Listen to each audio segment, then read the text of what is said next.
জানো মা, আমি ভালো নেই। আমি তোমাকে কখনো জিজ্ঞেস করিনি তুমি কেমন আছো।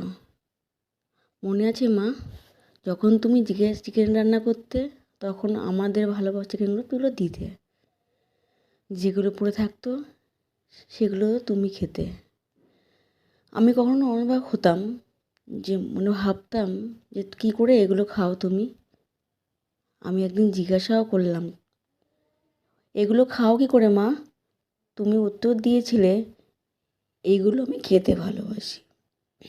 আজ বুঝতে পারছি কেন এগুলো তুমি খেতে ভালোবাসতে।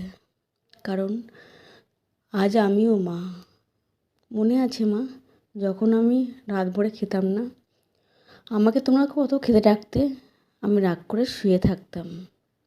আর এখন আমার আমার রাতের কোনো মূল্য নেই। আমি খাই বা না খাই, কার কি এসে যায়।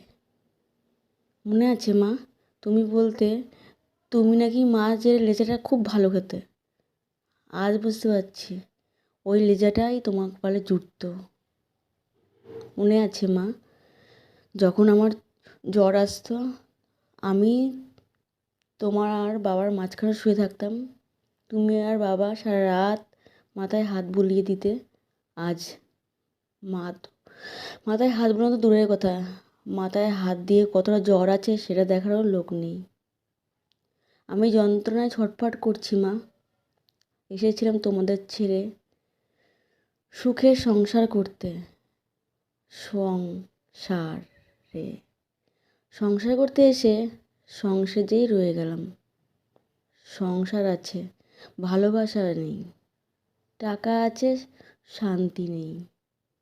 সবাই জানে, সবাই যেন কোনো শ্রীমান।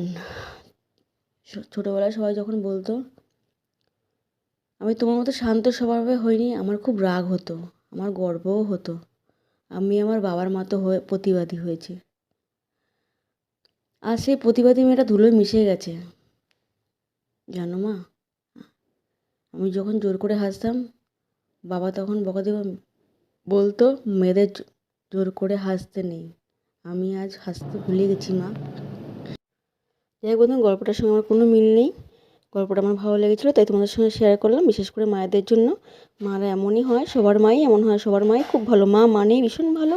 তার জন্যই ভালো লেগেছিলো বলে গল্পটা তাই শেয়ার করলাম একটু নিজের মতো করে। পারি অত ভালো হয় যদিও হয়নি, তাও নিজের মতো করে শেয়ার করলাম। টাটা, বাই বাই, দেখা হচ্ছে পরের ব্লগে। আমি এখন বেরিয়ে যাচ্ছি। তোমাদের যদি আমার এটা ভালো লেগে থাকে, তোমরা একটু লাইক কমেন্ট শেয়ার করে দিও প্লিজ।